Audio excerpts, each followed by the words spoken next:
He is actually a trail runner, and he did Silk Route mountain race because he was injured running. That really blew me, like, because he is not a cyclist, pure cyclist.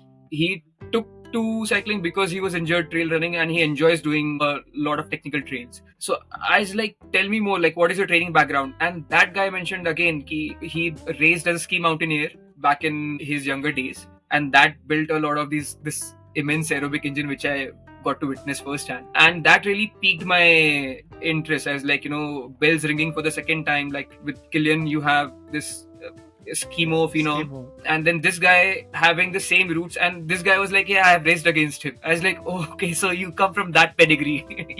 Someone who has raced against your idol, the remnants of fitness, and you're able to conquer something like SRMR. You got to trace back to the source and see what exactly ski mountaineering is, and what magic does it have. I am Venki, a working professional in IT as well as an amateur masters athlete and a coach for endurance sports. You are listening to the Working Athlete podcast. Here, I talk to working athletes from all walks of life and experts from various sports to provide you with inspiration, training tips, and lifestyle advice. If this is something that interests you, I have a small request from you. Please subscribe to the channel on YouTube, Spotify, Apple Podcasts, or wherever you get your podcasts from. You can also let me know what you like and what you would like to listen to more of by commenting in the comment section on YouTube. I promise to do my best to improve with each episode and bring you the best content that helps you and me get better each day. This episode is brought to you by the Bike Affair. If you are in search of a one-stop destination that caters to all your cycling needs, our today's sponsor, the Bike Affair, is the perfect place to check out. I have known the founders of the Bike Affair, Krish and Gokul, personally for nearly 15 years now. In fact, my first century ride was with Krish back in 2008. They are both exceptional human beings and entrepreneurs that believe in providing exceptional service to their customers. And it shows. With over 14 years of experience, the Bike Affair has established itself as a trusted source offering honest advice and exceptional service. They are offering a special treat for the listeners of this podcast. You can enjoy a 10% discount on your first order by using the code BikeyVenki on their website. So if you are in Hyderabad, visit their store in Kondapur, or if you are anywhere else in India, shop online by using the link thebikeaffair.com. I will leave the link in the show notes. Now, enjoy the podcast. Hi Siddharth, welcome to the Working Athlete podcast. It's a pleasure having you on the show. Thank you. So, Siddharth, I wanted to start by talking about your relationship with sport growing up. But before that, I want to talk about how I came across you. I knew you as a cyclist, but through a common friend, when a common friend of us, Mahesh Iyer, forwarded paper clippings showing one Mr. Siddhartha Gadekar has won a couple of medals in a sport that I didn't know existed called ski mountaineering. Um, yeah, and at national games, Indian national games, you won a silver and a gold in ski mountaineering. And I was curious to understand how a cyclist has kind of transitioned to into skiing.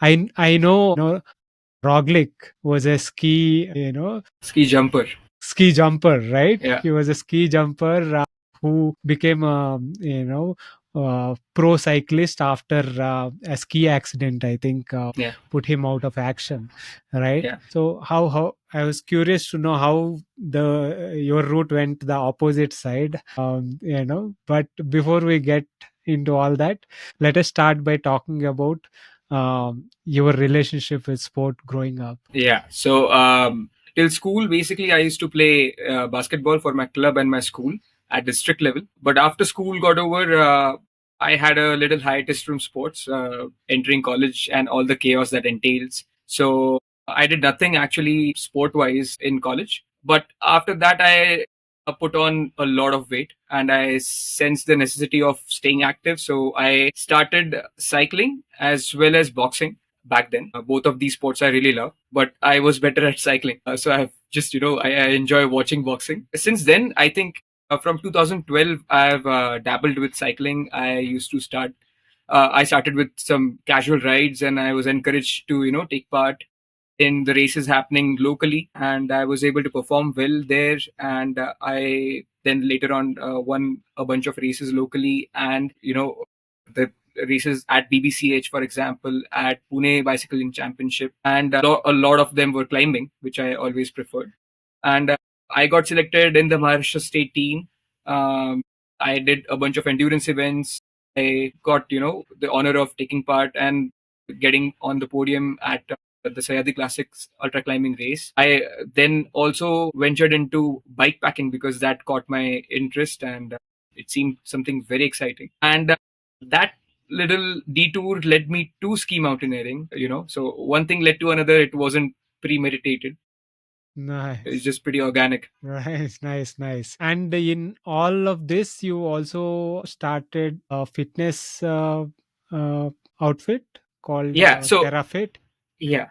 So I run a small fitness club called TerraFit. It's an outdoor fitness club where we focus on individuals keeping themselves healthy by movement in the outdoors with a variety of training, including, hill training, including groundwork, agility drills, including yoga, some strength training as well, and some hiking as well. So to keep the individual fit, we have taken, like, it was my little idea to take the best of everything without getting too focused on one thing so that people enjoy the work they are putting voluntarily and have fun with it. And it's a nice community that we have built centering around fitness and sharing a laugh or two while keeping fit. Nice, nice.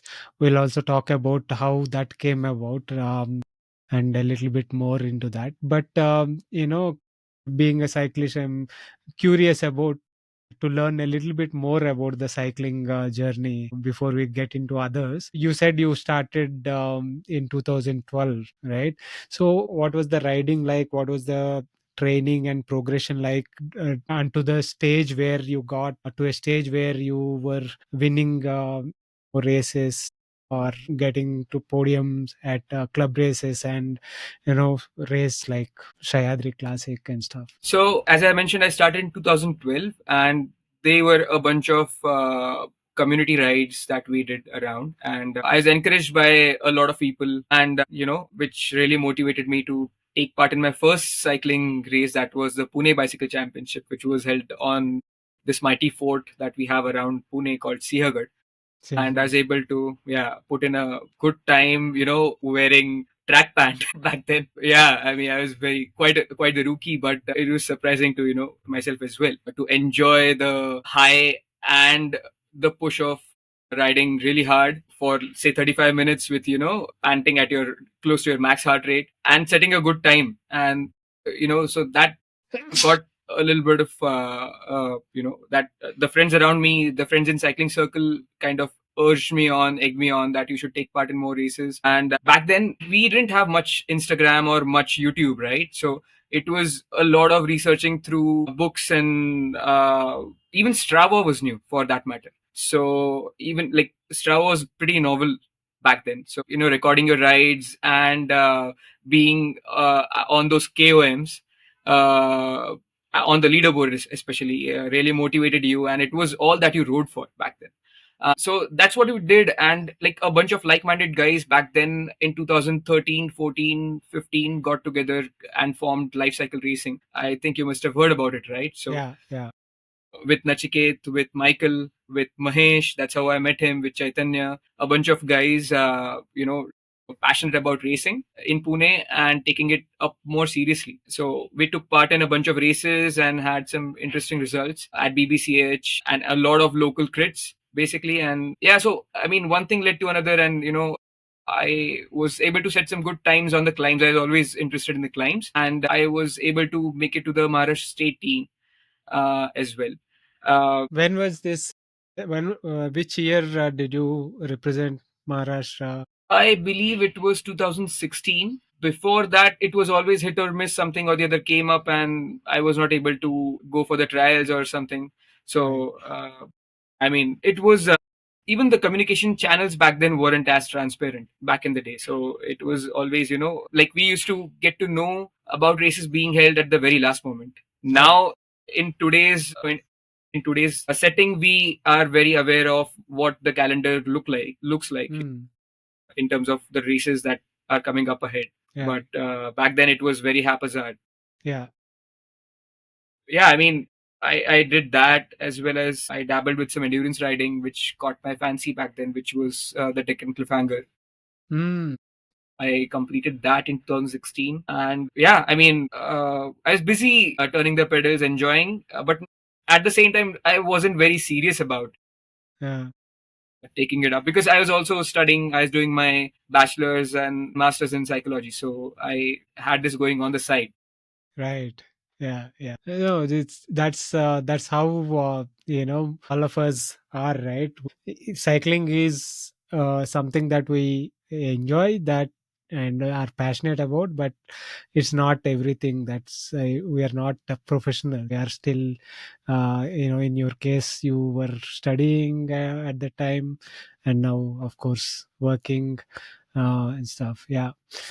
So let's talk a little bit about I want to understand what would you consider your topmost or most memorable races or race experiences. Oh, okay. So Sahyadri Classic, which I did couple of years back, I finally managed to rather show up and uh, compete. That was in 2024, I believe. 23, Mhm. 24, 23 and 24. Yeah, around that season. So that was one of the more memorable races that I've had. Along with, I have had immense fun racing BBCH and PBCH, Pune Bicycle Championship, of course. Hmm. But Sahyadri Classic, yes, because so 2 years back I was also doing a lot of trail running, and I was very interested I'm always very enchanted by trail running. So I was doing a lot of running and training actually to prepare for these trail running races that happen later in the year towards winter. And during one of these runs, I actually fractured my foot. So I my foot was up in the cast for like a couple of months, and I couldn't do anything. So I had to pivot after having that foot injury, because then again placing load on that injured foot and trying again or dabbling something again with running or even trail running wouldn't be very bright, because I may again injure or crack the foot basically. Right. So I had my choice made for me, because I was carrying some good amount of fitness. I just shifted to cycling training and just went completely in terms of training, preparing well, and giving cycling a wholehearted approach, with setting the goal as Sayadi Classic, which has always caught my fancy as it has so much climbing Yeah. in a short amount of time. The format is it has always been very exciting. So Sayadi Classic was the goal, and then I had roughly 4 months to prepare after I took the cast off. So that was the challenge, losing a lot of weight, being race ready, and piling up a lot of fitness and rides and training in a short amount of time, and then doing your best and enjoying the mountains, and giving it everything itself is a amazing experience. So Hmm. yeah, I was able to compete well, and I got a good result as well. I finished second, yeah, with a very close margin actually. I believe 30. I lost the podium by 30 seconds. The win by 30 seconds. Yeah, yeah, I lost the first place by 30 seconds in a 4 hour long race, so Wow. climbing race. So, Wow. So but I was happy. was it I think the Sayadri Classic has multiple Ghats, yeah, guards, right? Two guards, four guards, yeah. or what So this what was was the the one? uh, open or pro category with Mhm. four ghats. Okay. The Ghat of Pajgani, the Ambinari, the mighty Ambinari, which is 32 kilometers long with 1200 meters elevation gain. Wow. Then you have a couple more, Medha segment and Tapora. So these are Mhm. the four ghats. So you try and clock it's like a ITT effort, Just mostly on the climbs, right? just on Time the climbs. just for the climbs. Just for the climbs, which I always prefer, Right. without the drama of placing yourself properly, strategically in the bunch and being safe and riding fast, staying in the at the tip of the race. Right. So that is a bit less distracting, I believe. And you can Right. just put in focus in completely a zone in managing your energy up the climb and doing it to the best of your ability. So it's like you versus the climb, no distractions, no disturbances as such. So that was fun. Yeah, I mean, yeah. Yeah. Awesome. Awesome. So, what was your nutrition strategy like for a race like that? No? So Sayati Classic is raised at a fairly close to threshold effort zone. So you have to have a bunch of carbs, Hmm. a simple and complex. So it's a lot of energy drink mixes, a lot of gels. And in the neutral zone, you can focus more on consuming some fats, a little tiny bit of protein to just keep the stomach, not getting upset basically with all the amount of carbs that you're cramming down. Hmm. It's mostly fueling up with carbs and on the climb if required. For me, I just required to carry carbs with me for a minute. Otherwise, all these other climbs, three other climbs were around 30 to 45-minute effort, which you can get away with if you have fueled up properly before you stand up at the start, which is as per your convenience because you have a big window where you can attempt that sector, that segment. Right. So you can fuel, you can, yeah, pay attention to your nutrition properly, stand up at the start line well fueled up, and give it a shot. And me being a little bit anal about weight, I didn't want to carry that extra bottle or even that extra gel or anything to bog me down. Right. It's I enjoy doing these tiny little weight weenie stuff. So Right. yeah, Right. Yeah. Proper climber. yeah, Yeah. yeah. Nice. Every gram Nice. matters. Yeah, yeah. From cycling, you also did some ultra endurance like Deccan Cliffhanger and Yeah. stuff.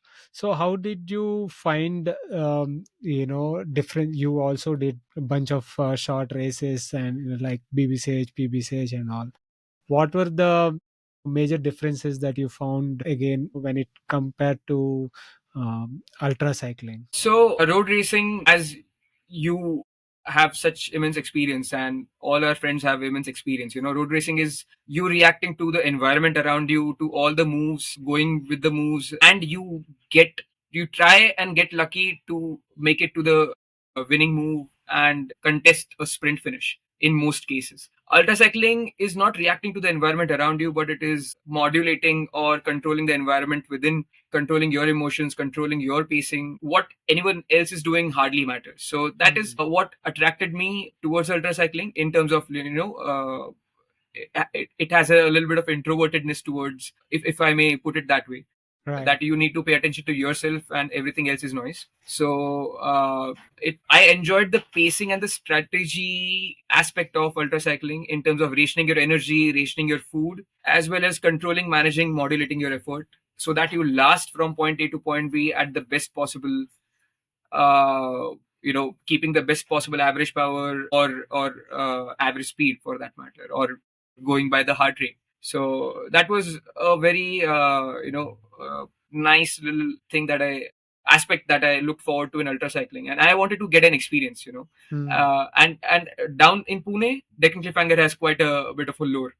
Yeah, yeah. So yeah, it was always to try and set a good time was one of my objectives. But I had a very colorful race experience in ultra cycling. So I had gone in to put in a really good time, something like going really fast, but that day it was just bad for me. I mean, that's what shows. So what you put in and what you get out, it's not always that linear. In Right. terms of road racing, if you're having a good form, if you're carrying a good amount of training and you are going with the moves, chances are you're going to get a good result. But I was carrying good amount of fitness, but it is not just about purely about fitness, but reacting to pacing, not not deviating from your plan, managing nutrition really well. So ultra cycling, I believe, is more about like having these experiences, building upon them, finding your Hmm.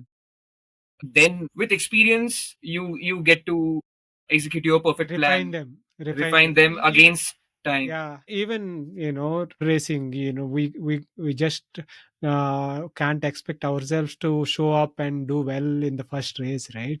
You Hmm. get to learn what it is about, what sort of power in the repeated accelerations you will get used to over time. Reading the race, you will be able to kind of understand what are the moves that actually stick and all that, by doing more and more and observing and experiencing it. I guess, you know it's different things, but like it when it comes to ultra cycling, it could be, how you pace yourself, how you take care of your nutrition, how you take care of your rest, recovery, and all that stuff. I guess, you with experience you refine those, what works well, Those systems. the systems, right? So when you say it did not really go well, what do you think it went wrong there? Yeah, so I had Did a you horrible. go Huh? too fast too soon, which most of us end up doing in the Yeah, first experiences? I'd be guilty of that a tiny bit, yes. But the main problem for me was sleep. I didn't anticipate sleep being such a deterrent. Right. And my Achilles heel for that matter. I mean, managing sleep at night was completely, it hit me in the face. Hmm. I think I fell asleep thrice on my bike, only to Oh, wake up, jeez. a few seconds later as my support vehicle, my friends were, Honked. honking at me, and I was just begging to sleep. So that was quite entertaining now that I look back upon it. Also, I had planned with, like, it's since it's the first time you try to go completely in on the theory that you need carbs. Yes, so I got for an ultra cycling race. I went in with a racing mindset, so I was carrying so much refined carbs that I had a lot of stomach upset. Ultra cycling is more about staying close to your zone 2, to your true endurance pace, Hmm. and consuming real food as much as possible, and supplementing that with refined carbs, with gels, with energy drink mixes. My rookie mistake was I went all in terms of just energy drink mixes and gels, that I had a massive amount of stomach distress in the middle of the race. Hmm. So one only knows after doing Right. these kind of ultra events. So yeah. Right. Yeah, yeah, yeah. It's always a learning process. All these different types of uh, endurance events. Right now, let us talk about how you got into, like, starting the TerraFit and the fitness. And the thought process behind it. So I so doing my completing my bachelor's and master's. I used to work part time as a spinning instructor as well. I mean, since I was racing, I used to go to a spin studio, and then I picked up a knack for combining that, marrying that cycling training aspect approach to some good music and giving people some good workouts. So I started off with Like all spinning. those fancy, spinning videos that we see. Oh, I mean, there are two sides to it. I stick with the non-dancing, strictly on the bike, just focusing on your pedals, your cadence, that part, not the. I cannot dance for shit, for sure. Right. I've seen that as well. Like, people, a bunch of very hyper enthusiastic instructors dancing around on pedals, pushing the Yeah. handlebars, and I just can't wrap my head around it. I mean, except Right. except the entertainment value and the colorfulness to the mundane activity of just turning the pedals. Yeah, I mean, I don't see any benefit to it Right. health wise, Yeah. except probably having a laugh. But yeah, spinning indoor cycling can be a fantastic way to get people fit. Otherwise, it's incredibly boring, right? Yeah, tell me about it. I mean, now if I put any of the cyclists that I work with on a training plan, and they have a bunch of zone 2 rides and a bunch of, like, dry stuff, it gets boring. I mean, especially in the monsoons where they have to put in a lot of mileage, volume, and they have to even do their intensity indoors, it gets boring pretty fast, pretty soon.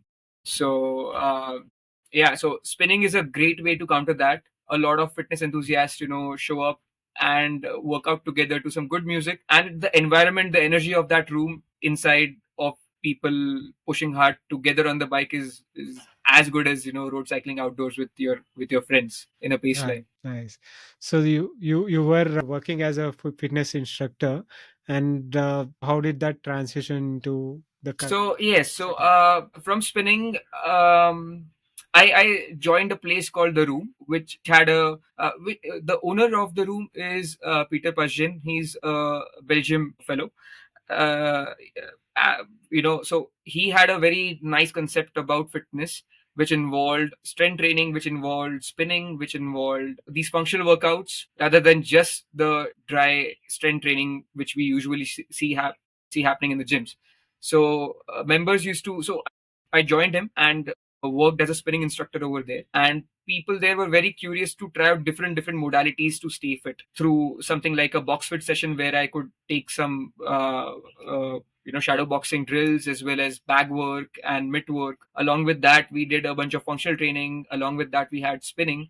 And then I had the idea of taking these people outdoors because Pune is blessed to have some amazing landscapes, hills around. Yeah. So I had this idea of taking these gym folks outdoors and training them on the hill organically. Adding some sprint to their routines, adding some weighted uphill climbs to the routine to make them have a taste of that side of fitness as well. So that's how I started with my first outdoor training program. I think after 2 years, the room was shut, and then I had these a bunch of clients who I had built some great rapport with. So they requested that we continue what we had started in terms of the outdoor training program, and that's how TerraFit was born.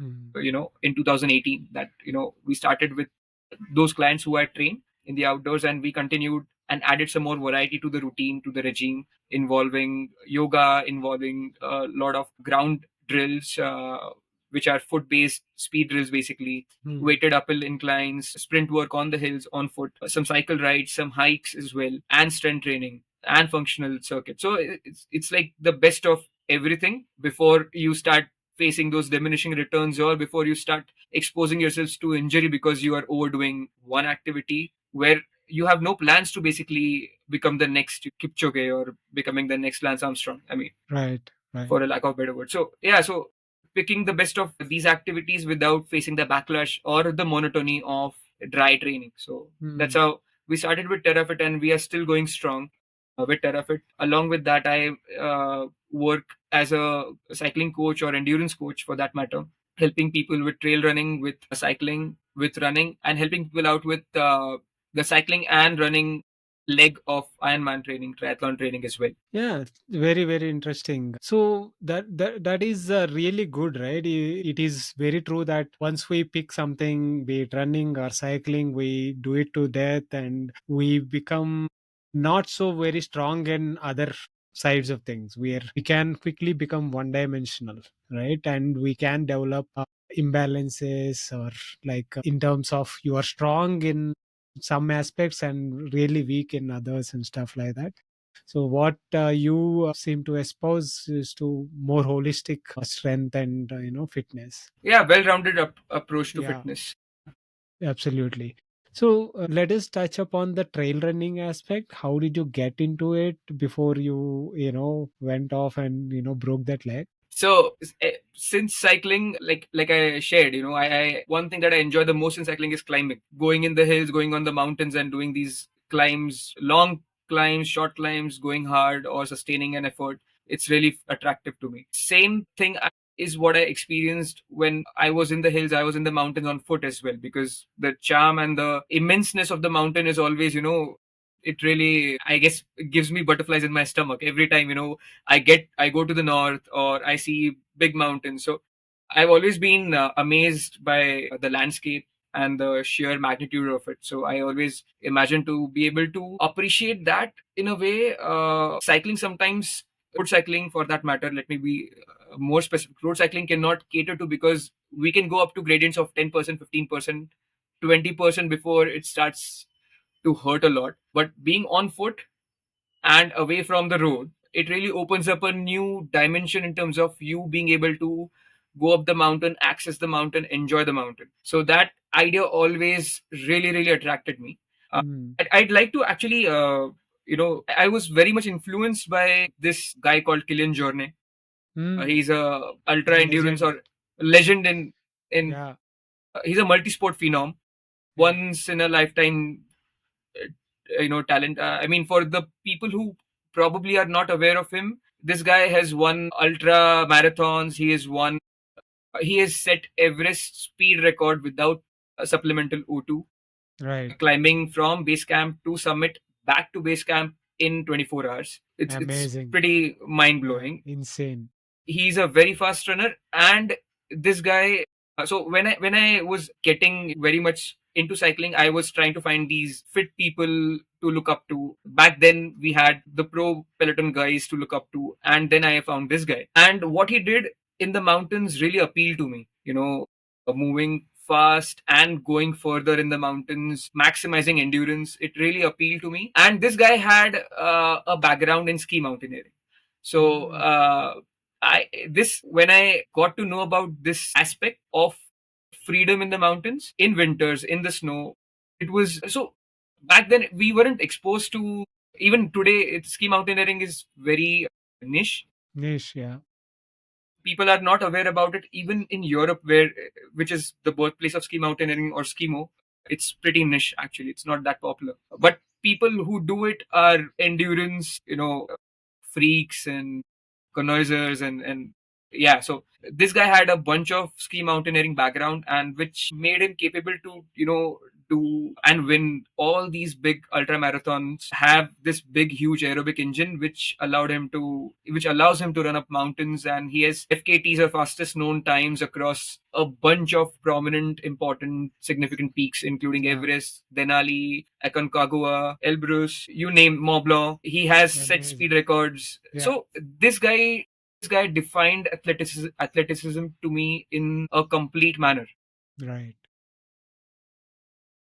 He also cycles pretty well, and he had an interesting project that where he connected a bunch of the mountains in Swiss Alps through riding his bike, going to the base of the mountain, and then running up, coming down, going cycling to the next. So he's a crazy guy, and he really opened up a new world to me. So when I saw him and his videos on trail running, and how effortlessly he glides down mountains, he runs up like a beast. It really inspired me, to explore that side of athleticism as well. Nice. Nice.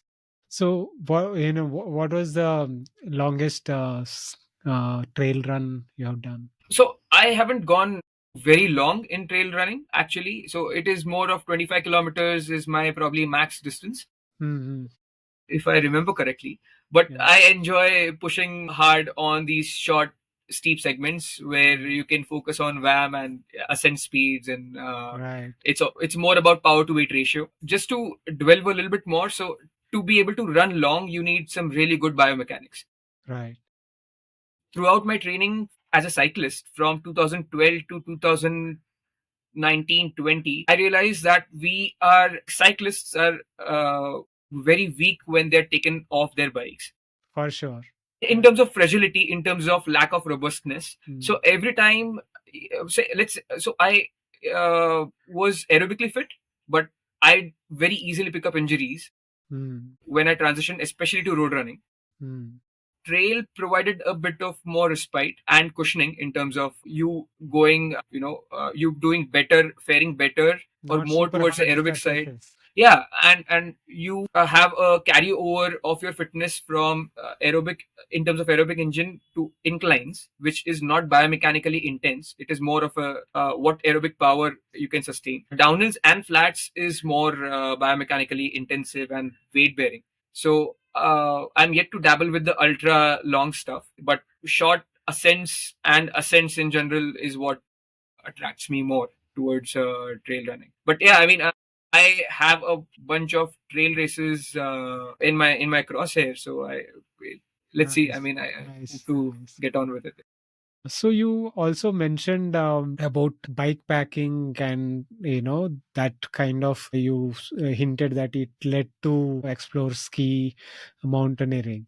So can we talk about Yeah. So you also asked me about my the best experiences I've had on the bike, right? Memorable races.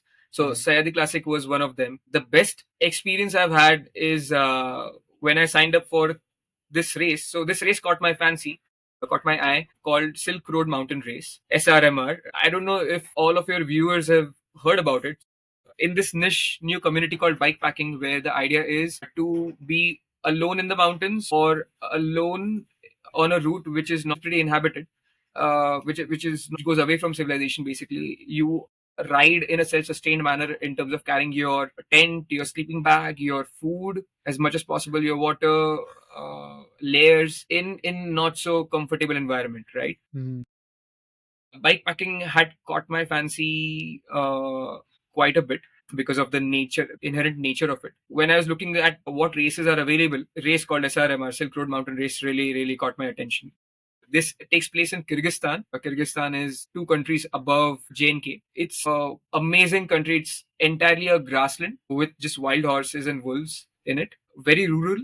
Um, and most of the country lies in between 3 to 4 meters of altitude, so it's pretty high, perched very high in terms of the elevation, average elevation of the country goes. Mm. So this race is roughly 1600 meters long, with an elevation gain of 40,000 meters Wow.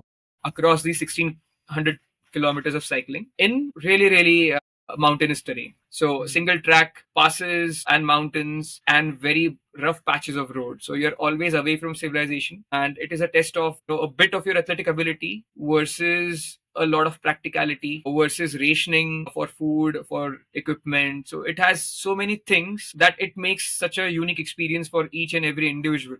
Mm. uh, I Yeah, it was something else.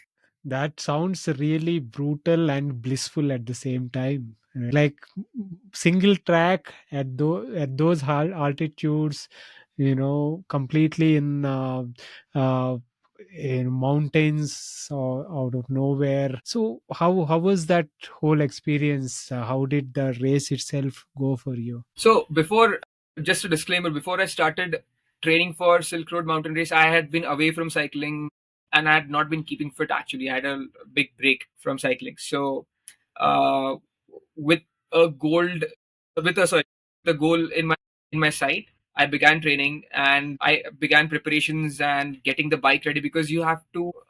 Back then, 2019, when I did SRMR, gravel bikes were still pretty much, they Yeah. weren't born Hmm. back then, if I could say that.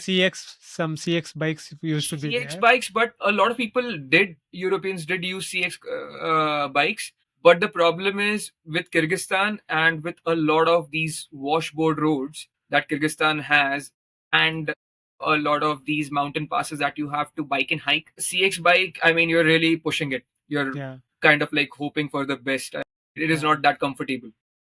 More suited for mountain bikes, I would think. Mountain bike or a hybrid bike, which I used in my case, Mm. uh, a hybrid bike with rigid fork, Mm. which in hindsight, Rigid fork, huh? yeah, Yeah. to not lose speed, convert my energy into speed, I Mm. went with the option of going for rigid fork, which in hindsight wasn't the best idea. Right. But yeah, so it was getting the bike ready for 1600 kilometers of travel through high passes of 4,500 meters, if I remember correctly. You know, going over these passes in the most remote locations. So you have to fit your bike with a dynamo. Mm. Most racers do. So you lose some speed. You basically trade friction for being able to, produce electricity, charging your devices and lights, most importantly, because Right. you're riding day and night while attempting this. So you have a dynamo on the bike, you have a bunch of bike packing bags, which has your tent or bivy bag, ultra light, ultra compact sleeping bag, then food rations, then technical supplies and spares, tubes, pump, layers. Because one more thing that attracted to me in this race was, you have temperature variations of, like, the days being at 40 degrees with the nights being at -10. Wow. So throughout my little journey in the race, I went through a blizzard, which was quite an experience. Yeah, I mean, it just, Kyrgyzstan and the places like these throw everything at you, and you have to keep about your wits in terms of managing these adversities. And your ability as a cyclist, in a lot of times, it doesn't matter much. It's Right. more about, staying calm, composed, and it goes into a different realm altogether. Right, right. Yeah, the mind and your ability to stay calm and deal with situations that these events throw up, invariably throw up. It's not going to go such a long race. It's not going to go as per your plan, especially with the kind of varied terrain and all that, right? Yeah, So, I mean, in fact, I'd urge the listeners to look up Kyrgyzstan, to look up the trailer of this race. I mean, it will be very, you'll, it will be tough not to be inspired by what the landscape is and where you have to cycle. And managing all these adversities and conditions and yourself and your state of mind gives you the richest experience you can have on the bike, which I have never felt otherwise. Because comparing to something like bikepacking in a race in Kyrgyzstan to going pushing really hard on one of the local climbs, it seems very synthetic. mm, You are operating in best possible conditions correct. with best possible version of yourself. Controlled environment, right? Exactly, right? So it's fun. It is really rewarding to see your name on the KOM leaderboard. But this is something very different and very rich. Mm. So I was able to complete one third of this race before I had to quit. I got my ass handed to me. I have to be honest. That Right. experience was such a colorful one, where I've had really high highs and really low lows. But that race has always been on my mind to go back and complete in a proper manner. Right. It's yeah, it always brings up a lot of smile and unfinished business wala vibe. Nice. Nice. Yeah, yeah. So some 500 plus kilometers you've done and before calling it quits. So there are three checkpoints across 500 kilometers roughly. I crossed the first checkpoint, and from checkpoint 1 to checkpoint to CP1, CP2, there was this Chinese highway, Chinese road, where it is just pure dirt, and for 200 kilometers there are no shops, there are no villages. You won't find anyone. Only probably passing vehicles, because it's right next to the border of China. It's an old Soviet highway. It's lost in time, right? So you're before you start that patch, you need to really carry All the that food amount of and water, water and food. food, water, and be self-sufficient. Because if you're caught with your pants down, if your calculations of you getting out of it go wrong, you are gonna be stuck in a very tough spot. Mm. So when I got there, I realized that the terrain had taken a toll on my bike. My water carrying capacity had completely gone for a toss. I chose against carrying a hydration bladder, which in hindsight, I should have. Mm. So I was carrying a bunch of these ultra large 1 liter sippers, like three sippers and of 1 liter and two other normal size sippers. And because of all the rocks flying across the road when you go over them, these sippers had punctured basically. So Mm. they were leaking. So I could Right. not, my water carrying capacity was completely gone for a toss. I had a bunch of other issues as well in terms of fatigue, in terms of the bike not being capable enough, because I'd chosen to kind of revamp my hybrid bike, which was with me. So Mm. having a super compact group set, then having the modification of a dynamo and ultra strong wheel set, which I got custom made from Bangalore. So these modifications I opted for, but what I overlooked was disc brakes, because for a race, my reasoning was, for a race that big, disc brakes can sometimes go wrong and then you cannot fix them, Mm. whereas rim brakes are way more fixable. You can fix them on the field. It's I was carrying a bunch of brake shoes with me, so rim brakes is what I went with. I didn't go with bladder. In hindsight, a bladder would have been a safe option, because my water carrying capacity wouldn't have been Yeah. thwarted because of the terrain. Disc brake or lack of disc brake gave me a lot of problem in terms of braking, Mm. which only again experience teaches you. Right. Right. Despite going through numerous amount of blogs of other riders doing it, Mm. you always commit new mistakes. That Right. happens. Right. For sure. So yeah, I mean, These all these factors combined together, I had to stop and couldn't risk going ahead safely Mm, for that 200 kilometers of wild section. So I mm, had to call it quits. mm. Yeah. So all these experiences teach you a lot of how to survive in that kind of situations. You can't really anticipate everything, but you can come up with a lot of learnings from these experiences. Yeah. Right. So how did that experience take you through to that ski Yeah. mountaineering path? So when I called it quits and I decided to pack it up in a town called Narin, which was before this Soviet Chinese highway, which I didn't basically want to risk because you want to fail, but you want to fail successfully or safely, right?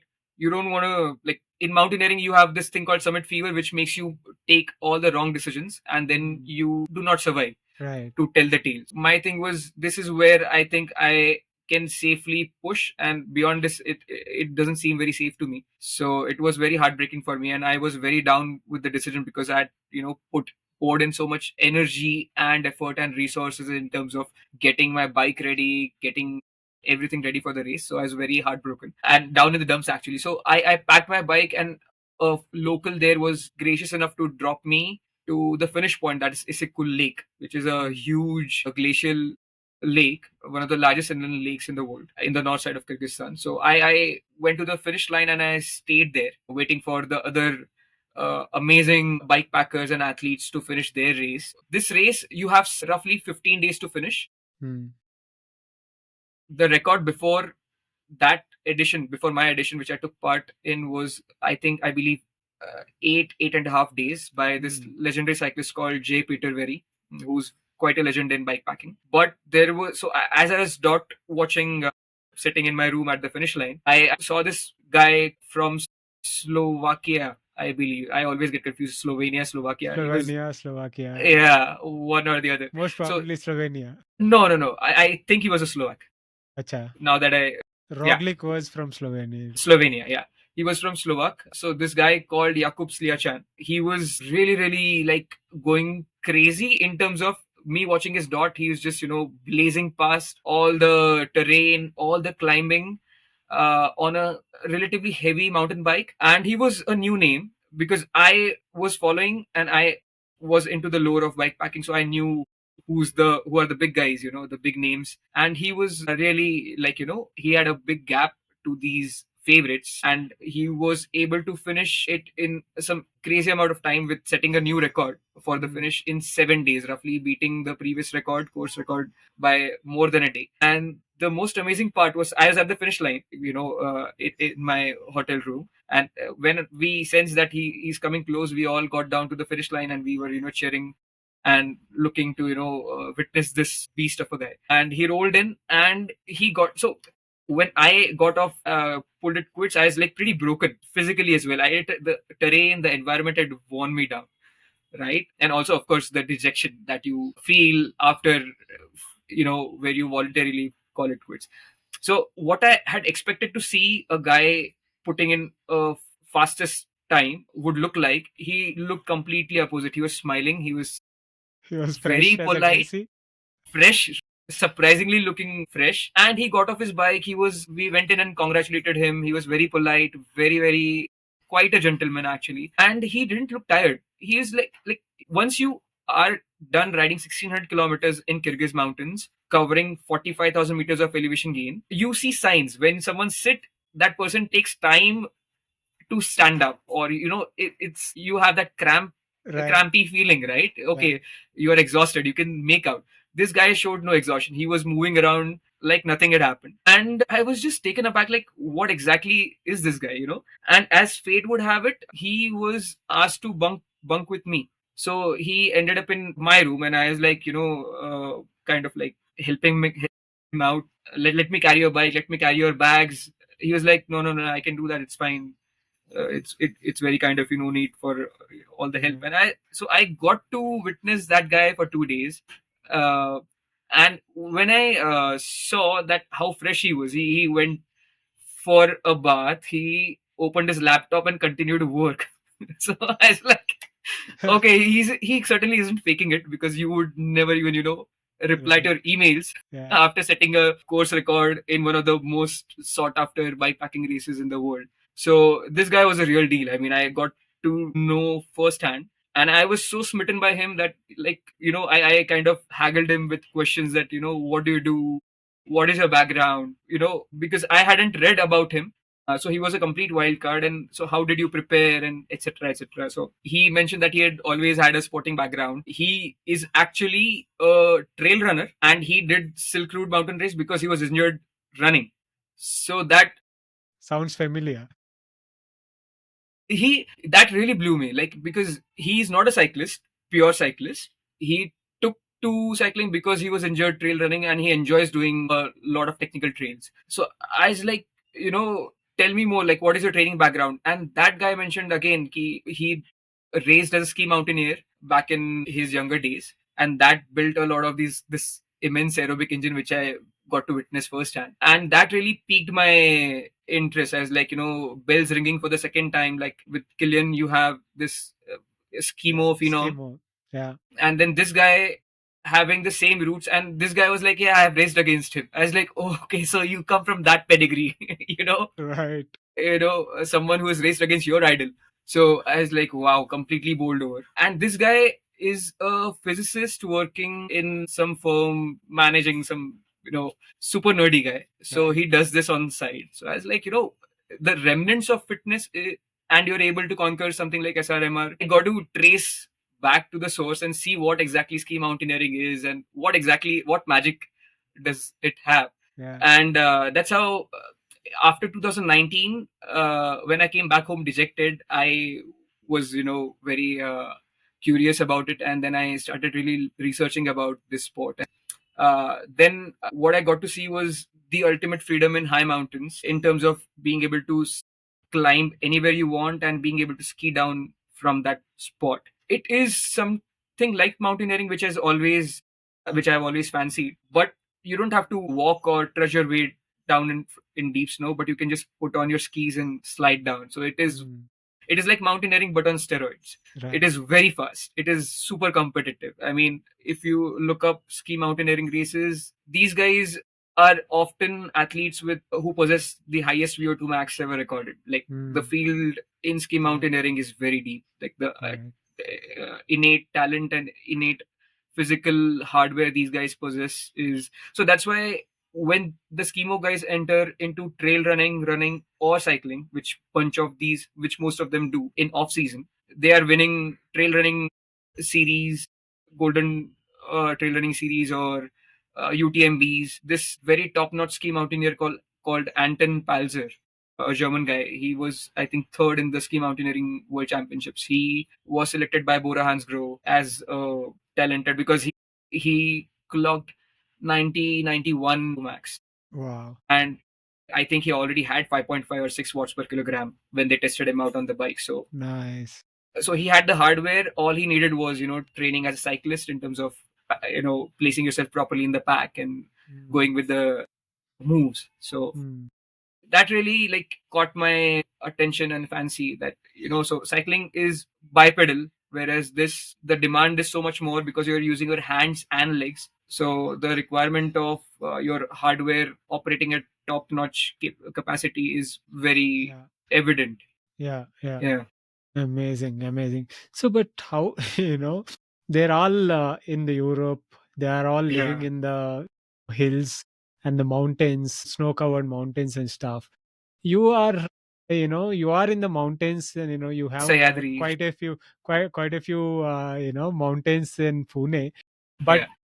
no snow, I would think, right? But how did you train for it? How did you kind of, so you fancied that sport, you wanted to kind of explore that.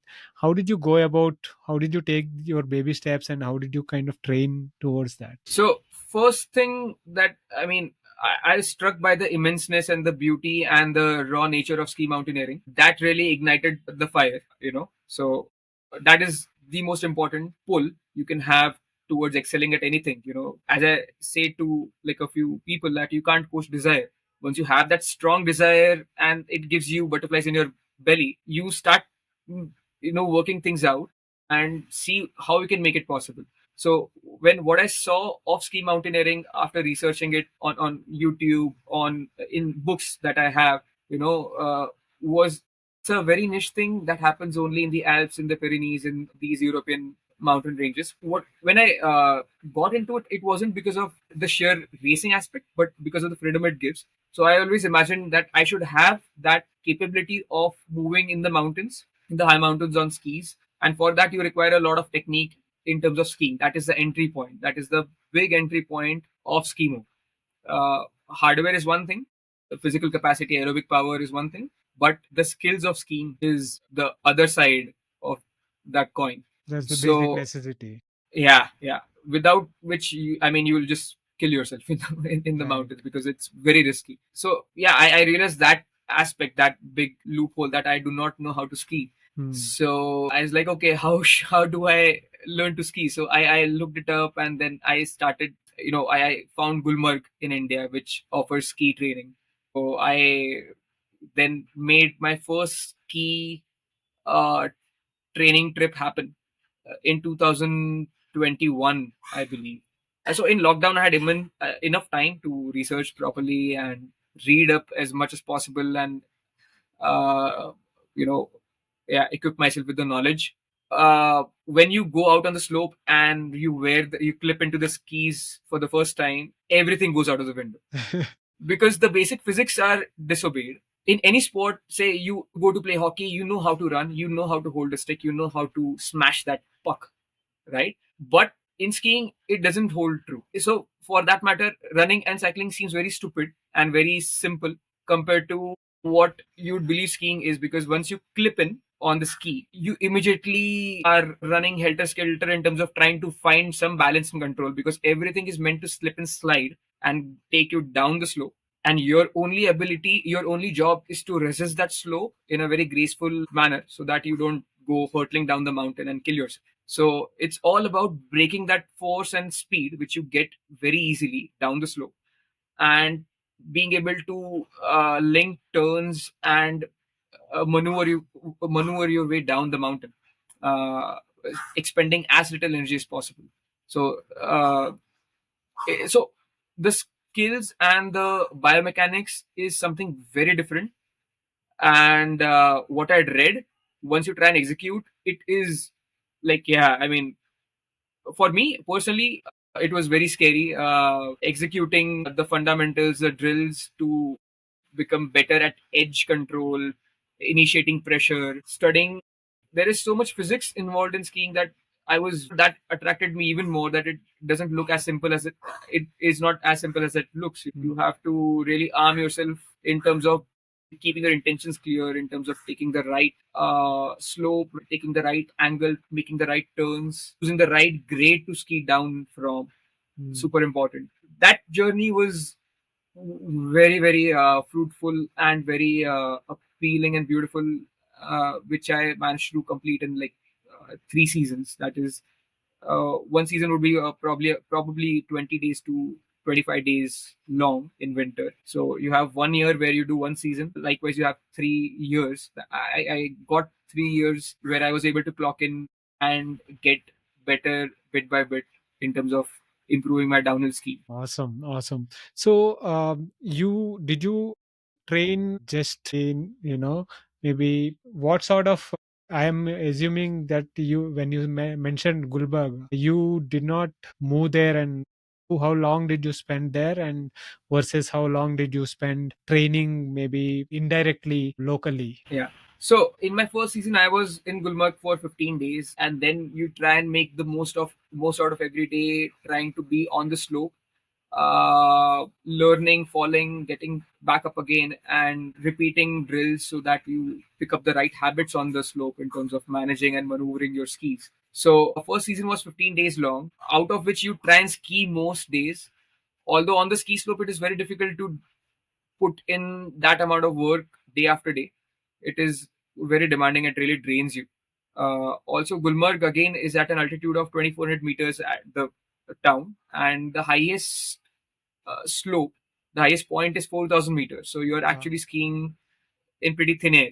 Hmm. Uh, So it's Gulmarg is mind blowing in terms of the sheer wildness it has to it and the amount of backcountry it offers. So, but it now that I'm experienced a little bit, I would say that it is not the most beginner friendly ski resort that you would Hmm. want to trade, Right. because yeah, because again, because of the wild nature of it. But you're able to. So I was lucky to bring something in terms of my endurance background and my work capacity, that I could handle training day after day uh, without getting tired or without taking much breaks. But uh, with saying that, I had no skills whatsoever or no uh, ability whatsoever to be, a fluid or fluent skier. So I learned it the hard way. I've seen some guys who are very natural in terms of picking up skiing or snowboarding for that matter. And it is more like, some people can dance just better for no weird reason, and some people cannot. And they are very Hmm. mechanical and robotic. I am in the other half. I wasn't very natural in picking up skiing, but with repetitions, I kind of went brute force way into it.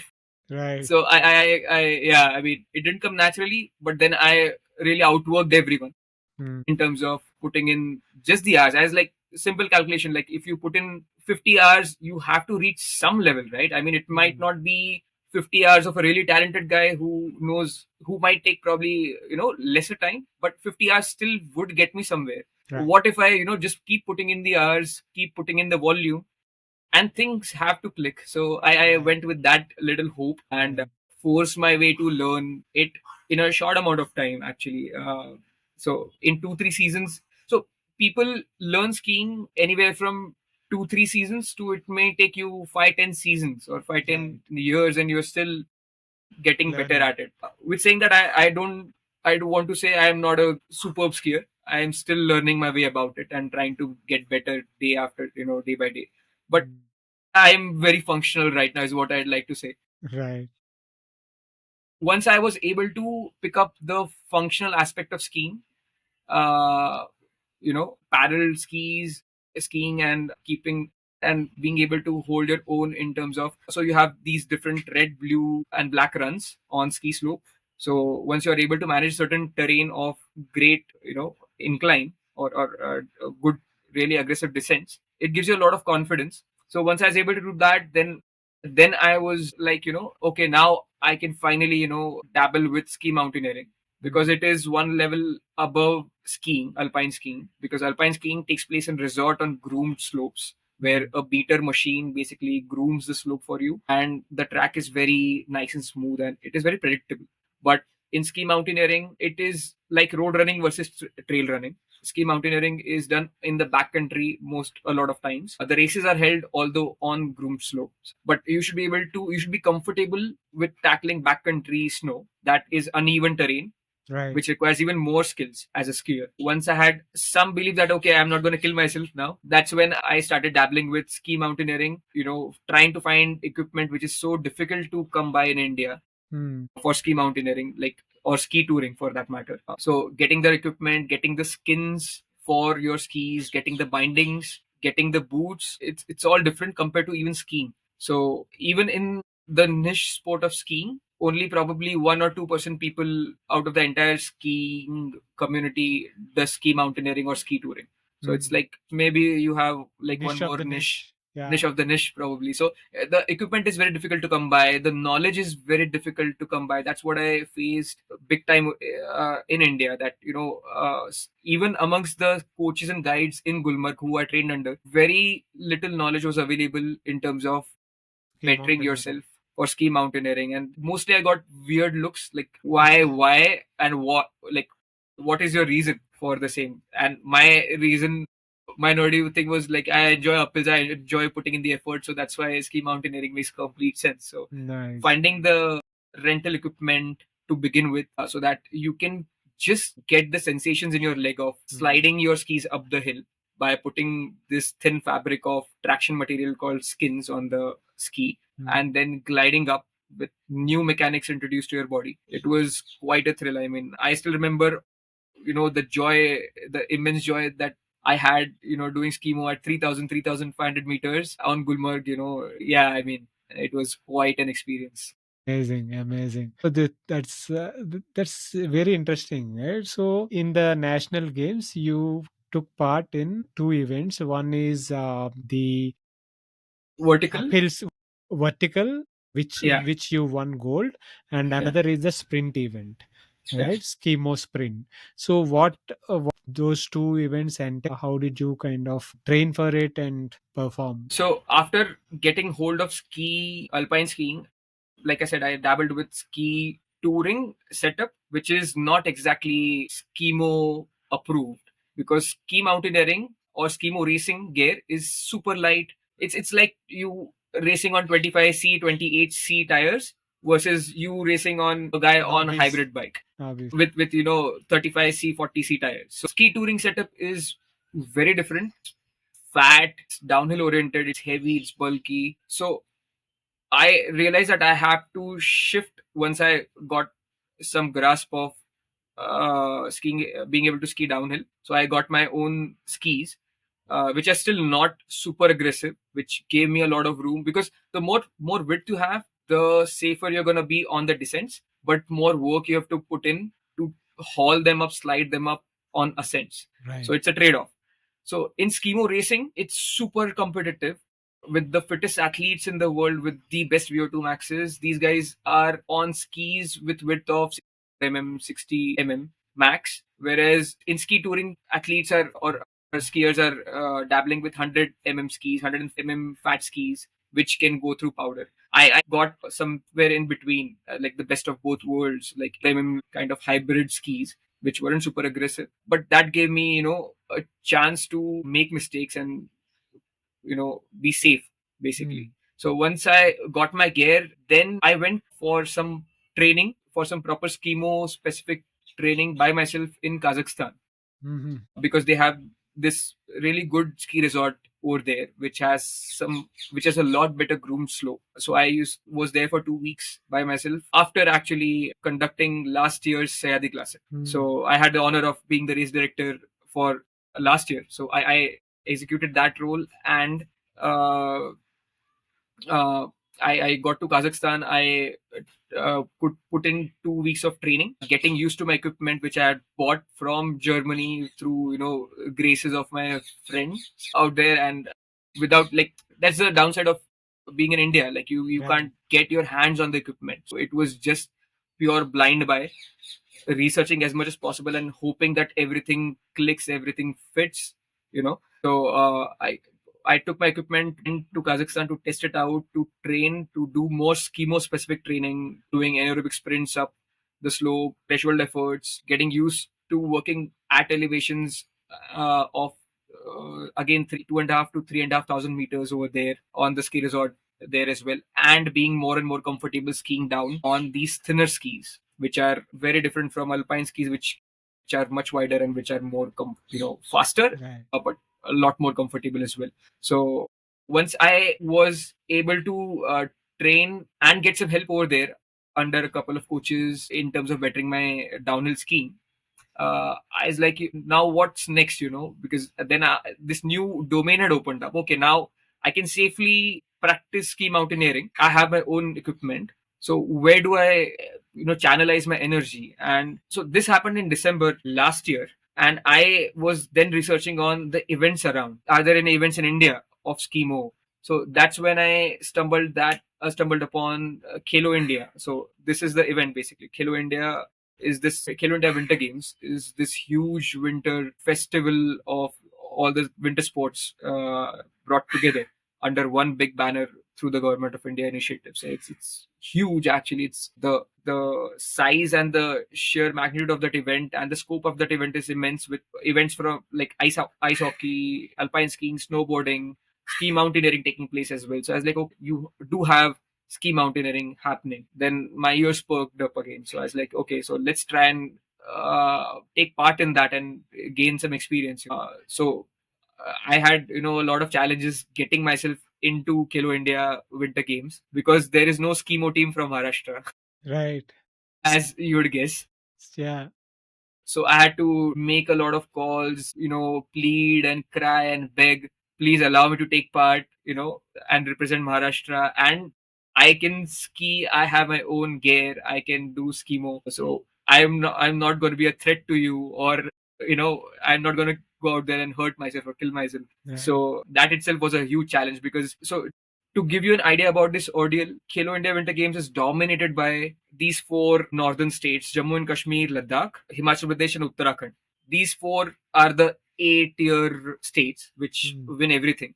Rest are all Actually, like they have the environment, right? environment, right? The climbs and the Snow mountains and and the snow, access. right? Yeah. So everyone except these four states and two other teams, that is ITBP, Indo-Tibetan Border Police team, who are very pro sports and pro adventure and pro mountaineering. They have their own skimo team and a skiing, snowboarding, cross-country skiing team. So ITBP is always represented. Like in cycling, you have railways, right? They're strong. They have always been strong. They attract the best talent, and railways is something of a problem for guys from Karnataka, for guys from Maharashtra to contend against. Yeah. So such is ITBP team, and the army team, that is HAWS, HAWS, High Altitude Warfare School Kids, like the commandos who also take part in these games. So army, that is HAWS, along with ITBP, and these four states win everything. The Mm. most dominating are the army guys, of course. Right.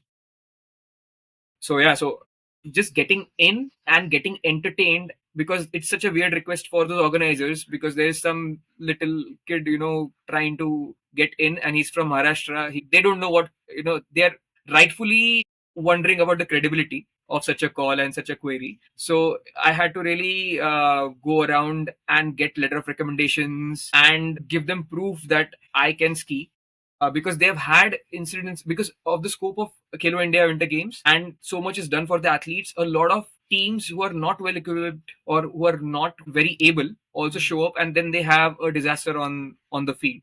So Right. they're very, now in the fifth edition, they are very picky in terms of not entertaining these Yeah, weird rightfully requests. apprehensive of all these Yeah, guys. yeah, you got to prove your ability so that we so I was like, yeah, like hold trials, but there is no trial happening for Maharashtra. So Mm. all I can, so I gave them my letter of recommendations from the coaches I've trained, and I gave them my Strava files, if that would help, you know. But yeah, and the grades that I had done in Gulmarg as well. And after much begging and much, pressure, like I won't say pressure, but requesting, and like I Yeah. could squeeze my way in. So just that ordeal itself made me so happy when I went to Khelo India after conducting Sayadi Classic, the previous edition, right? So I went to Gulmarg right after the race got. Sayadi Classic was done on 1st Feb. This was supposed to happen on 19th Feb. So I think next day I flew to Gulmarg and I started training, getting acclimatized to the elevation, because you are competing against these guys who are live there, who train there, Yeah. who are okay and doing pretty fine in 500, 3,000 meters of elevation, which cyclists would call very high altitude. So you have to put in that kind of effort against these beasts who are Mm. regulars over there. So when I went there, and after getting accepted first of all, and then going there and starting to train, I was again on a different high and motivation, that it's so I was just like a small kid taken to a candy store. Okay, now this is allowed for you. So I was like, okay, like now I can race and gather some experience. So I really like was able to put in a lot of good miles, good volume, do a bunch of technical training over there by myself. And as luck would have it, this year there wasn't much snow, as it has been the case over the last 2 3 years in Gulmarg. The snow Mm. has been very patchy, so there wasn't enough snow at one point just to even ski. Mm. So at one point they were thinking of scratching the event altogether. But luckily there was some good weather predictions where snowfall was predicted. So I kind of like persisted. A lot of athletes from these four states, and they had gone back to their homes, because it was Gulmarg is very expensive as a ski Mm. town. So Right. they don't like then staying unnecessary if the event isn't happening, you know. So a lot of them went back to their train there in the higher mountains. But I had only got Gulmarg. Where do I come back to, right? Right. So I was like, okay, I'll sit out and wait and hope for the best that this pans out and this event happens. Because I've taken so much effort, and all the groveling and all the begging made it as like I'm not going home until the last day where they say, okay, we are really not doing the event. Please go back. I Right. won't go back till that moment comes up. So I was very persistent and I kept on training. And as luck would have it, there was some good snowstorms which gave enough snow for the events to take place. And so in ski mountaineering, we had actually three races. So in cycling, for example, in the road nats, you have ITT and the road race, right? Mm. The mass start. Yeah. In ski mountaineering, there are three events. This is the vertical, the sprint, and the relay. Now, relay was completely out of question for me, so only events were sprint and vertical. Vertical is where I was very, very attracted to, because vertical, the format is you start from the base, the bottom, and you put in your best effort. That is like threshold VO2 max, and schemo up this steep incline at this high elevation. And yeah, you want to finish first, and that's how you win. There Right. is no element of downhill skiing though in vertical races. So Mm. I was like, okay, so my weaker side is not being tested over here, and I can just go, bonkers and like and do my best and see how it fares against others. Because this being the first time taking part in any ski competition, or let alone like in that terrain, you don't know Yeah. who's the Naveen John, who's Right. the Arvind Panwar, who's who. You don't know. I had done my due research, and I knew certain army guys were really good, JNK guys were really good, Himachal team is like next level, winning insane amount of medals. So Mm. I knew about them a little bit, and but again, you yourself are an unknown entity, so you don't know how you'd fare against those guys. Right. So it was all very very fun for it to unfold. So What are vertical the race was distances of these? so vertical is usually very short. It's a kilometer to 2 kilometers in length, but elevation gain is roughly 200 to 400 meters depending Mm. on the course. Right. So at the average gradient, so just to give you a better perspective, the average gradient for vertical is always minimum 25-30% to 50%. So that's where this sport plays in that range. So Right. it's usually on an average 35% of gradient throughout, and you are like pushing with your feet and your hands, with poles in your hands up the slope, with applying the skin to your skis. So Right. you propel yourself with your foot, with your quads, glutes, calves, as well as your arms. So it's pretty interesting, Intense. Yeah. the mechanics of it, the demand of it. Mm. And plus it's in thin air, so it's pretty cool. So Mm. vertical is just uphill, big uphill effort. Sprint, you have to do a bunch of stuff. Like ski mountaineering racing involves a lot of transitions where you have to first run uphill with the skis, then take the skis off, put it on your backpack and boot pack basically. So then in ski shoes, you run up steep incline, then again put the skis back on, and then again skin up, and then transition and take the skins off and then ski down. The field is set in a very unusual way. Actually, you have to maneuver a bunch of things in the sprint event, and sprint event is really short, like 2 minutes to 3 minutes international standards wise. Here, Gulmarg being like it being Himalayas and Gulmarg, it was much longer. Mm. So it involved a lot of uphill, and you have to ski down really, really fast. Like you are skiing down at speeds of 50, 60, 70 kmph or even more for Mm. that matter. So that is what sprint racing is. So these two events Mm. is what I could target and take part in. Yeah. So how did the races themselves go for you? You in the sprint event you won silver. That was your first event, I guess, and then the vertical you won gold. So Yeah. I'm guessing this is a surprise for you yourself and for the competition as well. In terms Yeah, of. so like I said, I was an unknown entity, and so was the field an unknown entity to me. Mm. Because on the skis, without power meters, you can't gauge the effort, so you have to go by heart rate over here. And because you are operating at high altitude, you have to subtract the uh, heart rate that you would lose because of elevation gain, because Right. of altitude. So let's say 200 is your max, then at elevation, at this kind of height, it will be 185 would be your max. You cannot by any means get your heart rate beyond 185. Hmm. So all I could do going into these races was set my zones according to the altitude and not cook myself, because through endurance background, I of course we have an idea that you don't want to like go crazy. Overdo it. Yeah. Go Yeah, into the overdo red it. And too soon. Yeah.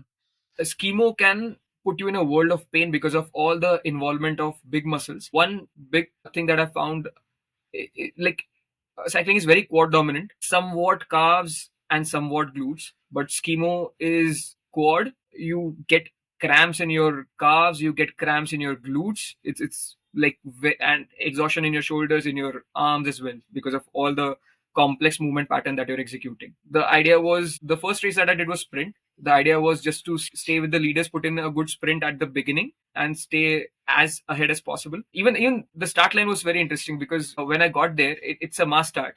The people at the start line who are up ahead behind. So my racing mindset was like, okay, then you would want to be at the start line, right at the front. And uh, as funny as it would seem, they wouldn't allow me to stand in the front. The organizers were lining people up like, Jammu and Kashmir team, aage aa jao, aage aa jao, Himachal, aage aa jao. And I was like, dude, what the hell? Where do I go?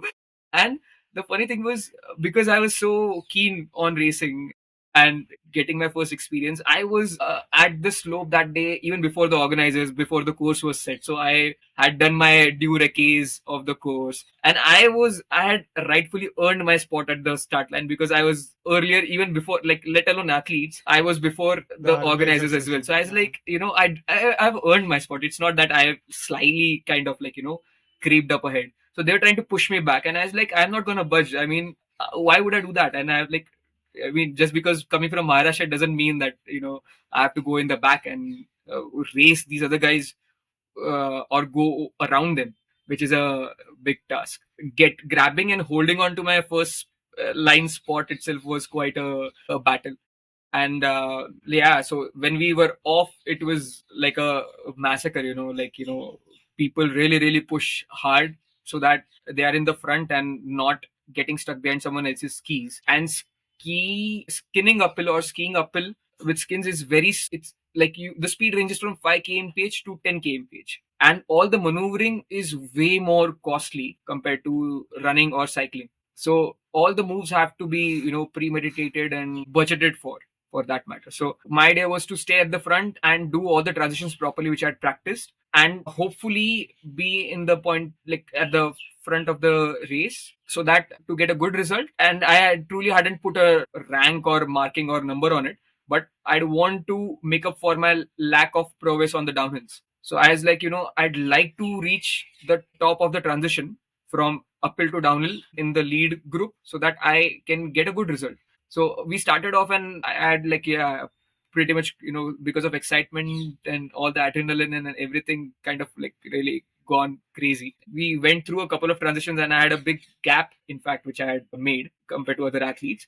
But with the added element of transitions, where you have to unclip from the boots to the bindings or take the skins off, at the last transition, it cost me, like my boot wasn't basically getting clipped in. And yeah, I mean, it's way more technical than your us clipping in on the road pedals. Right. So I lost like a lot of seconds clipping it in. Until that moment, this army guy and the third guy as well, they caught up to me, and it was very easy for them to go through the transition. These guys started down the slope first, and I was like, so I was truly surprised to reach the top first. And I was like, I have just burned away all my lead, and now these guys have started, and there goes, like, I have just lost everything now. And out of sheer panic, I started hurtling down, and the guy in front of me had the most horrific crash, like, because we are supposed to keep some really insane amount of speed down the slope as well. Once someone picks up speed, just for painting a better picture, once someone picks speed, it is very difficult to overtake Hmm. the person ahead of you. It's like almost next to impossible. So the person ahead of me crashed. So I was in the second, and I was just hoping that people in the back don't, overtake me. So yeah, but I couldn't bridge the gap, of course, because once the downhill begins, you cannot bridge gaps. The first guy, after I mean, there was a gap of I guess 20 odd seconds between me and the first guy, so that was Hmm. pretty cool, and I was so surprised. And I'd like to identify as an atheist, but I was like really chanting all the gods, when going down, because once I saw him crash, it's like this doesn't look pretty, it's Right. very scary.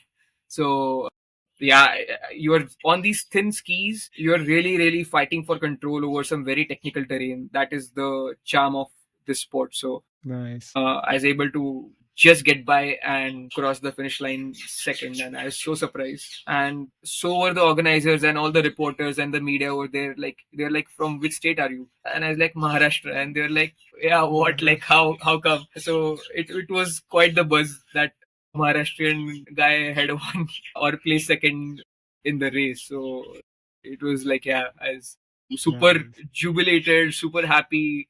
Yeah, it was the best day. Amazing, amazing.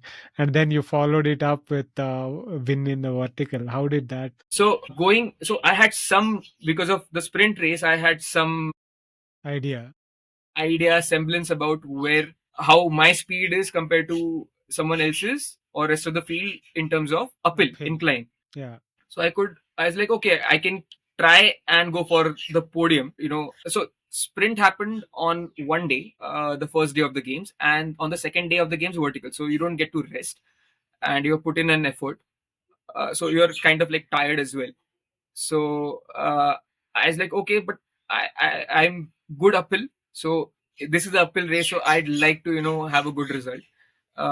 So uh, that's what I was hoping for. But then I got to know that a lot of so vertical is uh, the queen stage of schemo. Hmm. So a lot of guys had not taken part in sprint, Hmm. so that they just go all in Reserve for for the the vertical. So yeah. I was like, okay, there are members who I haven't seen yet, who are going to be lining up as well.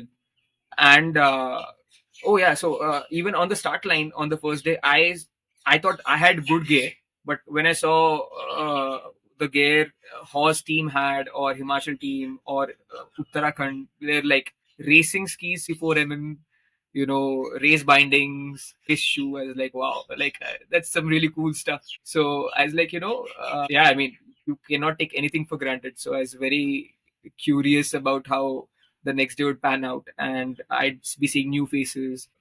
Yeah, so when I lined up this time on the start line, people kind of became familiar with me, so they didn't ask questions like, why are you standing at the Right. front of the line? They didn't push me back.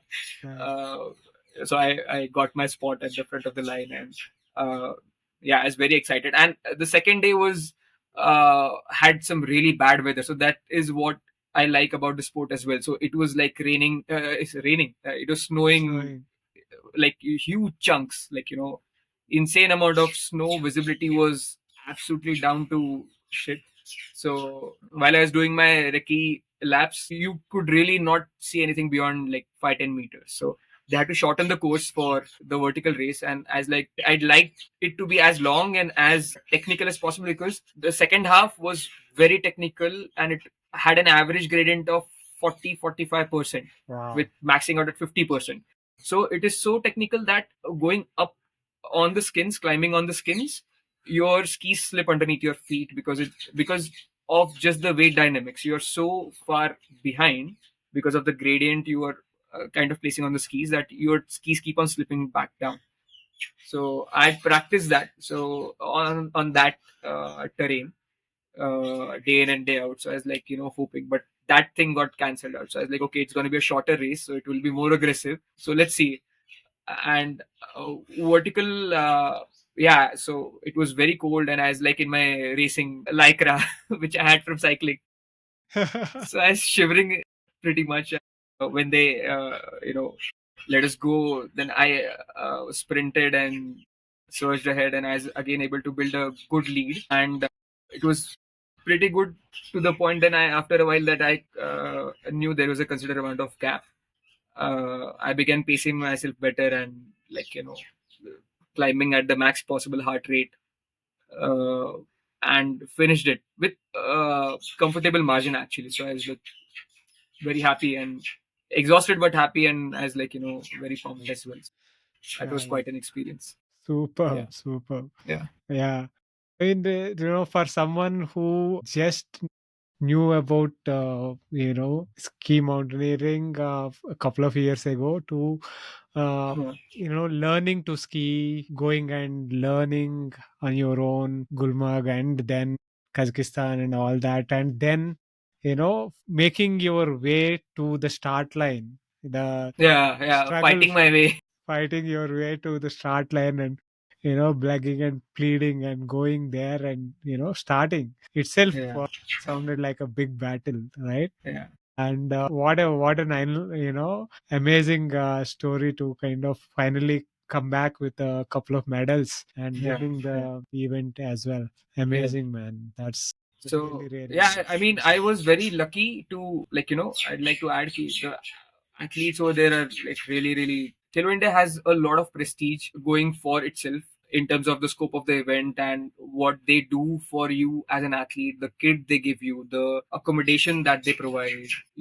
So it's very sought after. So you have the best talent from the country coming up, and the guys out there, especially from Hawes, ITBP, are really, really good, and it's I made some good friends and possibly potential training partners where now uh, we can race and represent India internationally and train together. And because India luckily has the best playground or environment for ski mountaineering, like the Himalayas. You can't Right. get anything better than that. Alps are puny in front of Himalayas. So Nice, nice. it's really good to be a part of a new gang, a new cult, so to say, where you don't know much and you are learning the ropes, and now you have made friends, and you look forward to training and racing and competing with these beast of guys who live there, train there, stay there, are like proper athletes of the ITBP and the state teams, and who have had previous medals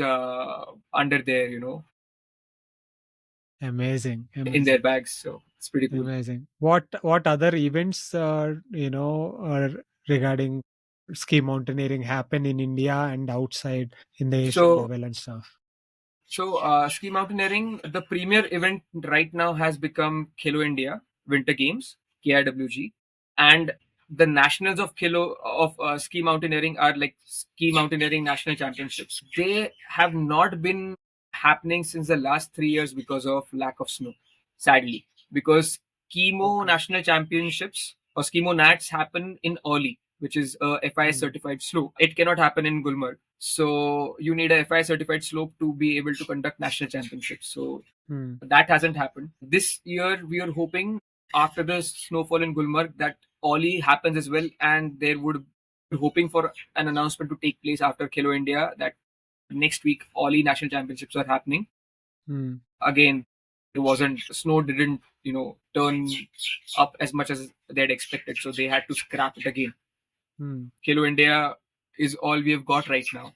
Uh, this is a national level event, so now we would make up the national ski mountaineering team, and the main international body for ski mountaineering, which is parallel to UCI, is ISMF, International Ski Mountaineering Federation. So ISMF have their World Cup races happening in Europe in all the amazing ski resorts. And so, for example, yesterday's Courchevel stage, right, the Queen stage in Tour de France, there'll be a ISMF Ski Mountaineering World Cup event happening at Courchevel Nice. in the coming season. So hopefully now that we have made to the national level and done well, now we have got our ISMF licenses, and I am now allowed to represent India, being the national champion in vertical and the silver medalist in sprint. And the idea is to be able to take part in ISMF races, World Cup races, which happen all across Europe, in Switzerland, in Austria, in France, in Italy, uh, in Norway, all the ski resorts over there. So there are 9 World Cup races happening from Hmm. December, Jan onwards till April. And the idea is to go there and finally, get to share the platform with the best and the fittest athletes in the world, with mind-boggling VO2 max numbers. Nice. I may add. So take part in these ultra competitive event, participate, gather experience, because there is so much learning curve to the sport that I am just sometimes overwhelmed with as well. Hopefully, I'll be able. I would like to take part and be able to take part in the ISMF World Cup events and gather experience and build from there. Hmm. So yeah, Amazing. So I'm sure you will give your best shot there and learn a bunch in the yeah. process. But would you have to kind of go on your own and take part, or would there be any support from the Khelo India or No, anything so like that?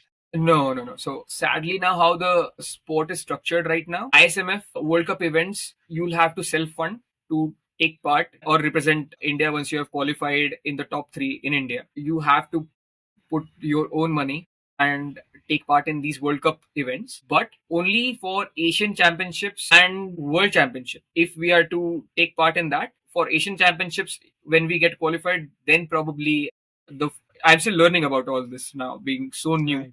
Yeah. So then you are taken care of by Right. the government, and for World Championship, if you qualify by Right. taking or scoring enough points in World Cup races. Okay. So World Cup races, you're pretty much on your own. So I am now on a quest to find sponsors to hit up all the ski brands, boot brands, skin brands, and try to connect with them and probably get sponsored as a ski mountaineering athlete from India. So I'm fighting a different battle right now to get funded Yeah. as well as sponsored with equipment to be able to be competitive enough to race at World Cup level. Hmm. Yeah. So that is the next battle, and yeah, because racing in Europe, living in ski resorts, training and racing in ski resorts is very expensive. Yeah. So you need a awful lot of budget. Once I Right. got my head around calculating that the amount required is quite substantial, where you definitely would require Hmm. help and support. Yeah. Yeah. Amazing, man. All the best for that battle as well. Thank you. And looking forward to hearing more stories from that journey later on. And it's been a fantastic chat. Getting to know about your journey is amazing. Before we Thank you. wind up the session for this time, what are some of the learnings or tips that you would like to share with the fellow? Sorry, I lost you for a moment. What are No, what the I'm saying tips? is, yeah, what are some of the tips that you would like to share with fellow working athletes? Like I said, you can't push desire, so you have to find your true north, what really excites you. I was lucky to be able to navigate through a bunch of stuff to be able to find something that really excites me.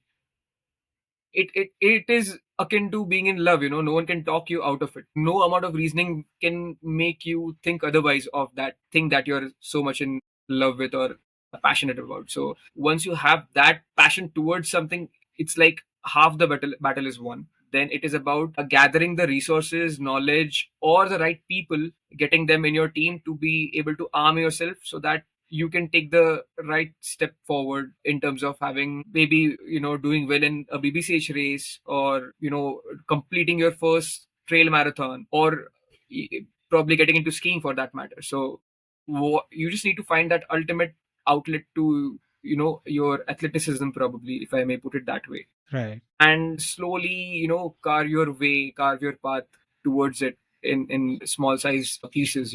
So yeah. Amazing, man. Amazing. That's a great note to end on. And all the very best for your journey ahead. Thanks a lot, Venki. I appreciate you inviting me. And yeah, Thank you.